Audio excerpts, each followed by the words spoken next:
Olá, boa noite. Como está a eficiência do poder público brasileiro quando o assunto é saúde mental? De que forma o atendimento do SUS pode melhorar para o cidadão que necessita de tratamento especializado na área de psiquiatria? Os profissionais das ciências médicas do Acre tiveram acesso ao que há de mais moderno no setor por meio das ideias de Paulo Amarantes, doutor em saúde pública e que coordenou um curso de especialização durante a última semana. Boa noite, doutor Paulo. É um prazer tê-lo aqui. Boa noite. Doutor Paulo, como o senhor poderia classificar a região norte em relação ao Brasil nessa área específica da psiquiatria? Olha, a região norte agora que está começando a acompanhar o processo de transformação do SUS, que o SUS está ocorrendo no Brasil inteiro, que é a mudança do modelo assistencial em psiquiatria. Porque aqui nós tivemos alguns hospitais psiquiátricos, alguns deles fundados já há muitos anos, e somente agora é que esses hospitais estão começando a ser substituídos por outras formas, outras modalidades de tratamento. Uma delas, que é hoje a que mais se está criando no Brasil, é o que nós chamamos de Centro de Atenção Psicossocial, ou a sigla CAPS. É um local aberto, com equipes multiprofissionais que atendem, trabalham não apenas profissionais de saúde, mas profissionais de recreação, de esporte, de lazer, de artes, etc., que são pessoas que trabalham de várias formas, propiciando a integração da pessoa com sofrimento mental na sociedade e na família. Como que a arte pode melhorar no tratamento psiquiátrico, no tratamento de uma pessoa com problemas mentais ou com algum distúrbio? A arte é boa para qualquer pessoa, né? A gente aprendeu muito a dividir, assim, no mundo da produtividade, a gente parece que tem que separar o trabalho da arte. E a arte é uma dimensão humana muito importante. Então, quando você trabalha com a arte, você trabalha com o que há de mais profundo na subjetividade, né? O que há mais profundo dentro da gente, no nosso inconsciente. Quando você compõe, quando você pinta, desenha, representa, você trabalha com sentimentos que você às vezes não consegue, por palavras racionais na ciência, falar. Então é uma dimensão muito importante porque ela ajuda a trazer coisas, elementos, sentimentos que a gente aprofunda na alma da pessoa, né? No fundo da alma você chega através de uma poesia, através de uma arte. O senhor esteve a primeira vez no Acre em 1982. De lá para cá, quais foram as principais mudanças que o senhor conseguiu observar na saúde pública nesse setor? Olha, quando vim em 82, ainda não tinha nenhum trabalho em saúde mental. Eu vim, inclusive, pelo Ministério da Saúde, vim na época para começar a discutir formas de criação aqui no Acre. Se falava de criar uma enfermaria dentro do hospital de base, na época, fosse de atendimento multidisciplinar, o que eu acho que acabou não ocorrendo. Eu fiquei muito feliz agora em ver, há um trabalho importante feito lá no Hospital de Saúde Mental, né, uma tentativa de transformação, uma reforma, mas eu acho que é necessário uma ampliação da equipe, maior quantidade, qualidade, no sentido de variedade de profissionais, que possam fazer um trabalho mais interdisciplinar, né? Vi também a criação do primeiro CAPS para atendimento de pessoas com problemas relacionados ao uso de álcool e drogas. Que é no Manuel Julião, né? Exatamente. O CAPS, um trabalho muito bonito.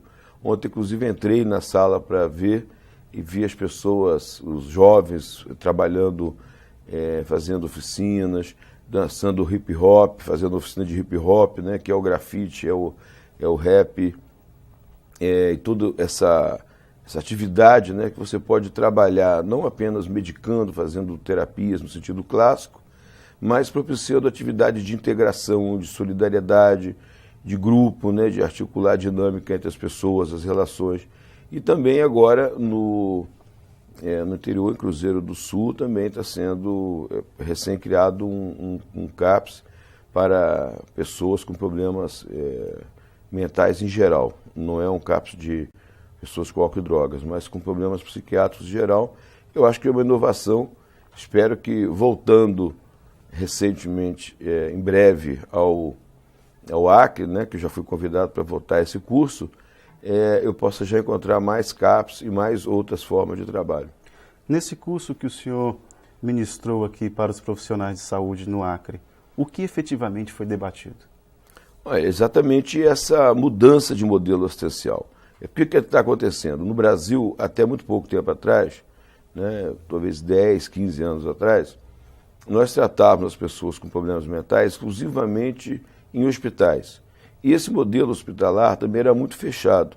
As pessoas iam, às vezes, para um hospício, né, que como a população conhece o hospital psiquiátrico, e lá ficavam para o resto das suas vidas. Era como se fosse uma prisão perpétua. Alguns iam, morriam nesses hospitais. Os casos famosos do Hospital de Juqueri, em São Paulo, chegou a ter 16 mil internos.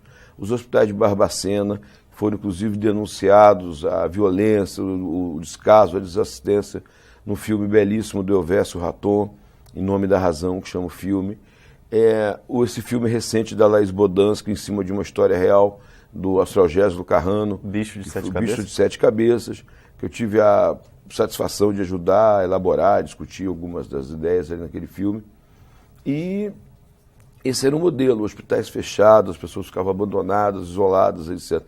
Isso tudo por uma certa visão, não só da psiquiatria, da população, da medicina de uma maneira geral, de que o louco é perigoso, de que o louco era incapaz, que o louco, loucura, você fala essa expressão, é como se fosse alguém que não era sujeito, não era cidadão e não teria condições. É como se a loucura acabasse a doença mental com todas as capacidades humanas. E nós começamos é o sinal dos tempos também, né? Não só a democratização do país, a mudança de postura, de conviver com a diferença, com o outro, começamos a perceber que isso, nós é que éramos os loucos por tratarmos as pessoas assim. Aliás, Machado de Assis, no Alienista, já tinha chamado a atenção disso. Mas parece que a gente só vê as coisas no momento que a gente pode ver, né? Que a gente fala cair a ficha, e só cai no momento que a gente está propício a isso. Então, começamos a mudar esse modelo. E não mais internando assim, evitando ao máximo a internação, criando esses centros de atenção psicossocial, centros de convivência, oficinas de arte, oficina de trabalho, né? Porque também o trabalho, quando feito nessa dimensão da integração, da cooperação, do grupo, do coletivo, etc., ele tem essa função também, que se pode dizer, terapêutica, de integração social, de reabilitação e tudo mais. Aí começamos a mudar e começamos a ver o quanto que pessoas que estavam ali dentro, às vezes, desenganadas pela medicina, desenganadas pela sociedade, né, esquecidas pela família, começaram a ser revividas, né? Começaram a voltar a fazer as coisas, a trabalhar, a pensar, a produzir e tudo mais, né? Doutor Paulo, como que uma família pode reconhecer que um de seus integrantes está com problemas psiquiátricos? Quais são os primeiros... Há alguns sintomas evidentes? Olha, eu poderia falar, né, a pessoa, várias situações, né, que uma pessoa que está falando sozinha, rindo sozinha, como se estivesse vendo coisas, ouvindo coisas, etc. Mas é muito perigoso. Eu acho que é muito perigoso, tá, por causa desse risco de que, talvez só com um especialista para reconhecer. Porque nós todos, humanos, somos muito esquisitos, temos momentos muito esquisitos, né? Então, uma das perguntas que um dos questionários de psiquiatria que foi feito pela Organização Mundial de Saúde, para saber se a pessoa tinha alguma tendência, perguntava, você ri sozinho? Né? Aí quem falar que não está mentindo. Porque volta e meia a gente ri sozinho, tem uns momentos assim, você está no carro ali falando sozinho, você fala sozinho, aí você olha para o lado e se pega meio fragado assim, rindo sozinho, falando sozinho, tendo ideias de suicídio às vezes, né? As pessoas entram em depressão, uma separação, um desemprego, uma desilusão de vida. Então é muito difícil separar. Então, assim, para um grande público, dar esses indícios pode ser muito perigoso por causa dessa variação que tem entre realmente alguém que está tendo isso com frequência, né, e que isso pode significar. Mas, em qualquer dúvida, você tem os serviços de saúde mental, ambulatórios, e os serviços clínicos, o próprio programa de saúde da família, tem profissionais que podem ajudar a discernir. Melhor que as pessoas não fiquem vendo doença nos outros, não.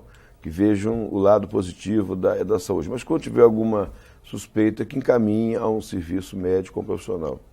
Doutor Paulo, nós vamos fazer um breve intervalo e voltamos em instantes. O Ideias da Aldeia volta depois do intervalo.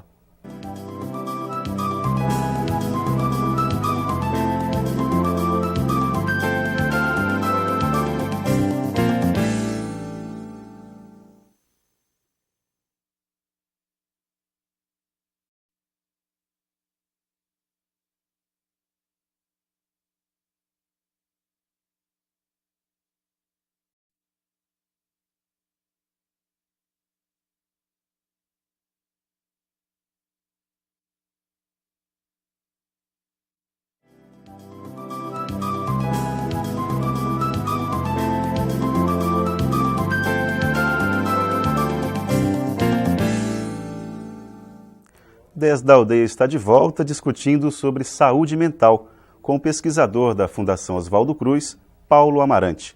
Doutor Paulo, qual o papel da família no processo terapêutico de cura de uma pessoa que tenha distúrbios mentais? A família sempre é importante, né? Porque a família, o núcleo familiar, é a referência fundamental de sociabilidade dos indivíduos. Então, a família deve ser acompanhada pelos profissionais de saúde mental, deve ser orientada e, em alguns casos, inclusive, também deve receber apoio terapêutico, né, no sentido de terapias familiares, de orientação, porque muitas das vezes a desestrutura, né, que a família tem no momento de uma crise psicótica, na crise de uma pessoa com problema mental, ela desestrutura a família toda, né? Então tem uma repercussão familiar muito forte. Por isso, a sobrecarga também, né? Uma pessoa com doença, que então alguém tem que ficar em casa tomando conta, a família às vezes tem que se reorganizar totalmente para levar a pessoa diariamente a um centro de atenção psicossocial, para acompanhar, para recebê-la lá do centro, porque tem problemas com a vizinhança, então tem que alguém da família ficar administrando. Então, às vezes, a sobrecarga é emocional, né? O fato de termos uma pessoa doente em casa sempre nos deixa emocionalmente instáveis, né?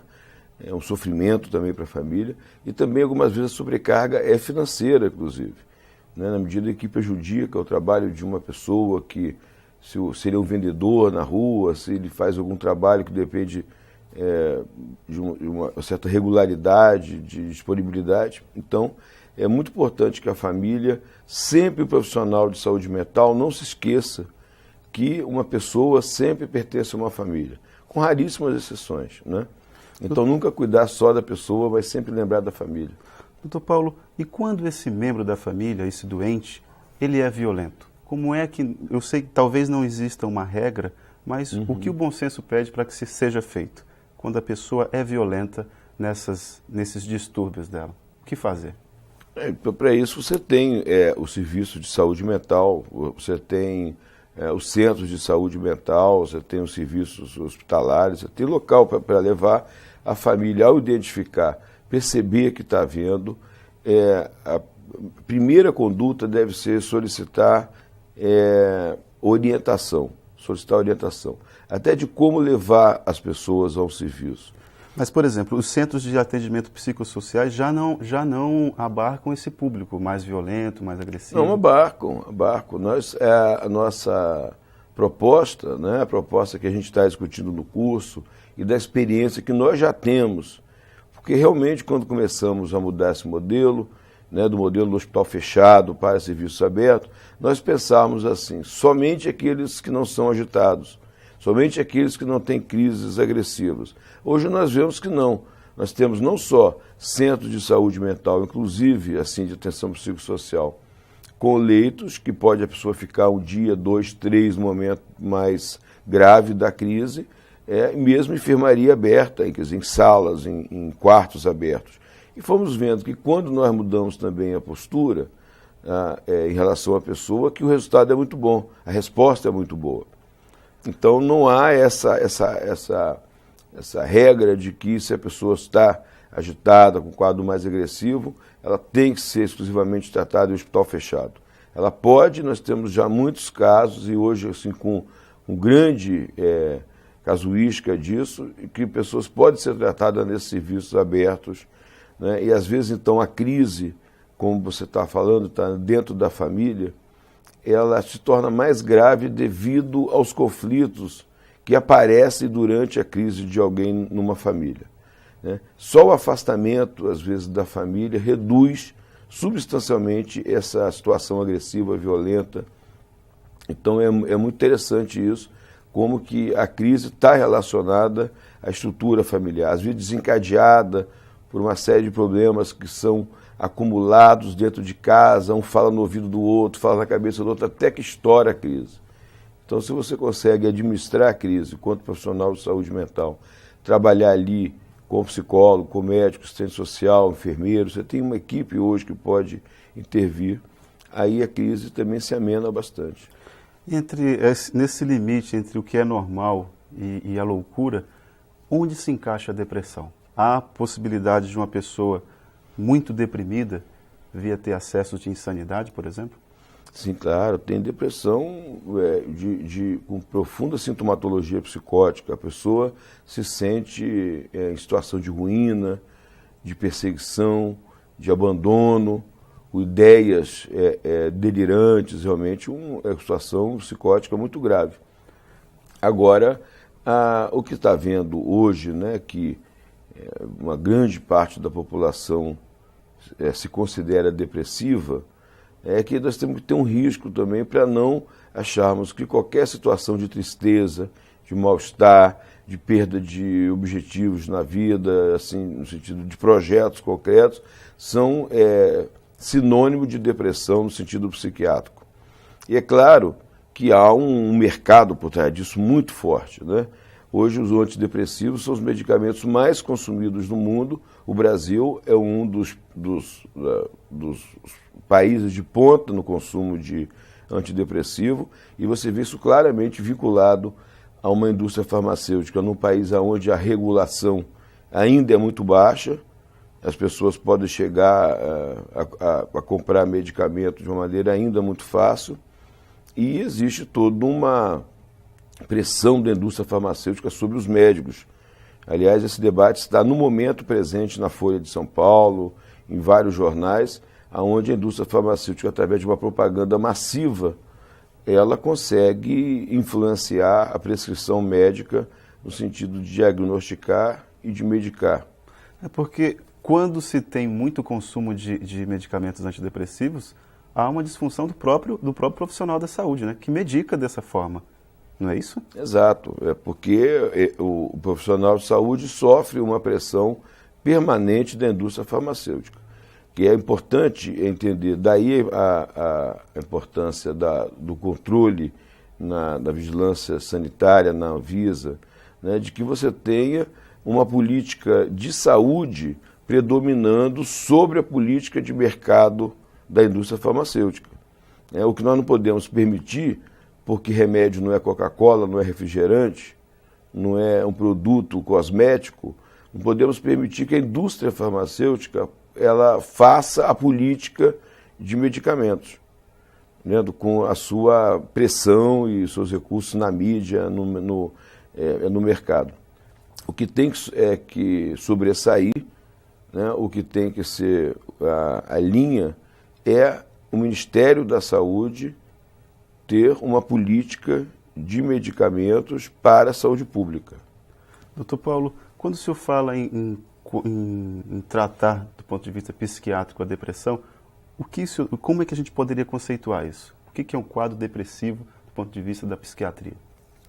Um quadro depressivo é um quadro que essas ideias de depressão, perda de iniciativa, de condições de levar à frente o seu cotidiano, ideias de, muitas das vezes, como eu falei, de ruína, de abandono, né, que chegam a um ponto que retiram da pessoa a sua capacidade de administração, de gestão da própria vida. Essa é a questão mais central. Quando você sente que aquela depressão chega a um ponto que começa a inviabilizar a pessoa de organizar a sua vida, de gerenciar a sua vida. E as escolas médicas, doutor Paulo, como é que elas estão preparando os profissionais para esse setor? Como é que está o Brasil em comparação com outros países? Por exemplo, parece-me que a Itália é um país que, nesse aspecto, tem avançado significativamente.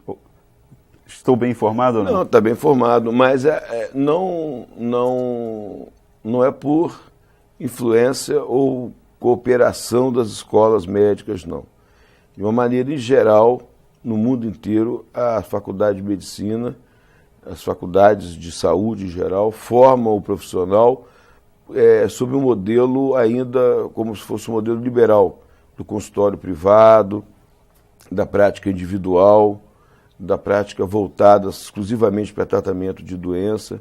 No Brasil, talvez, nós ainda também não temos tanto avanço, mas temos começado algumas experiências importantes em várias cidades.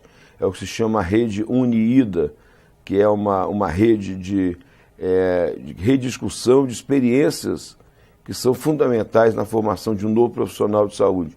Por exemplo, Londrina, Maringá,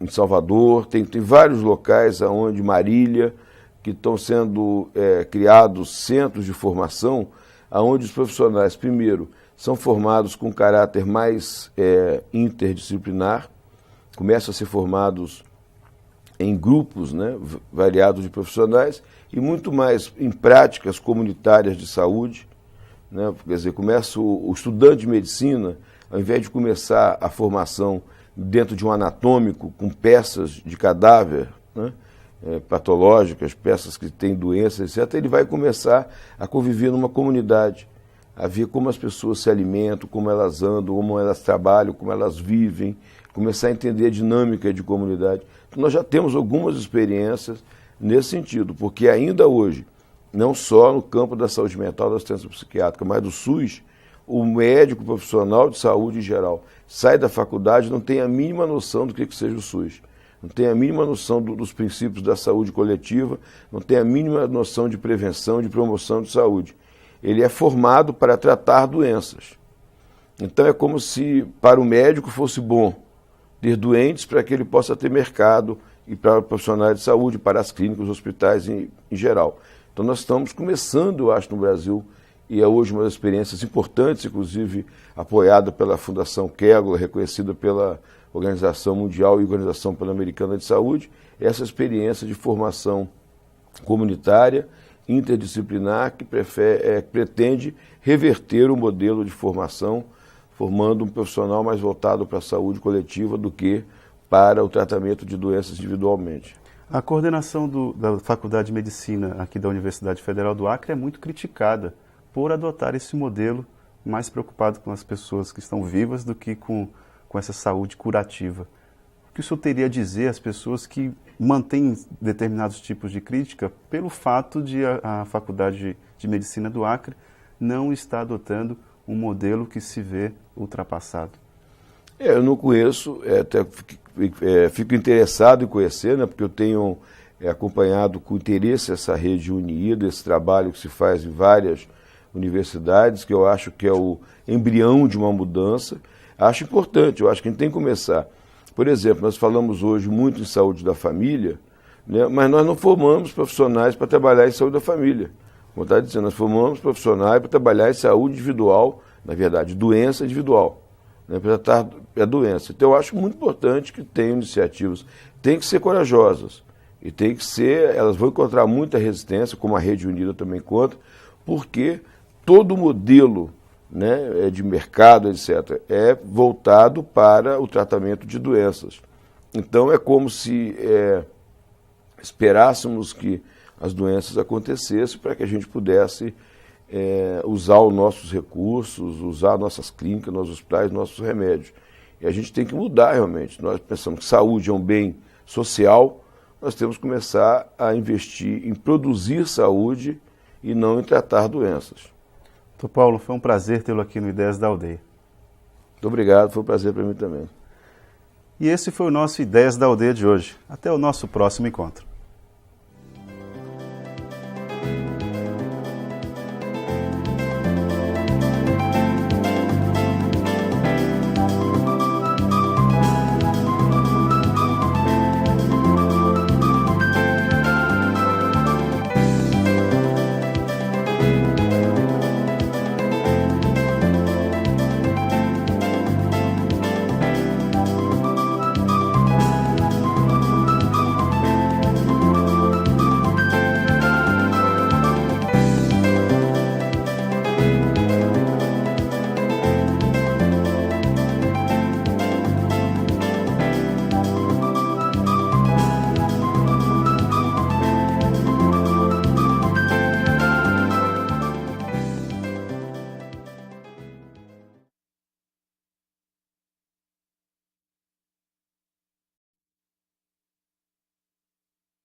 Olá, como o poder público está preparado para melhorar a saúde mental? Sobre esse assunto, vamos conversar com o pesquisador da Fundação Oswaldo Cruz, Paulo Amarante, nesta terça-feira, às 10 da noite, aqui no Ideias da Aldeia.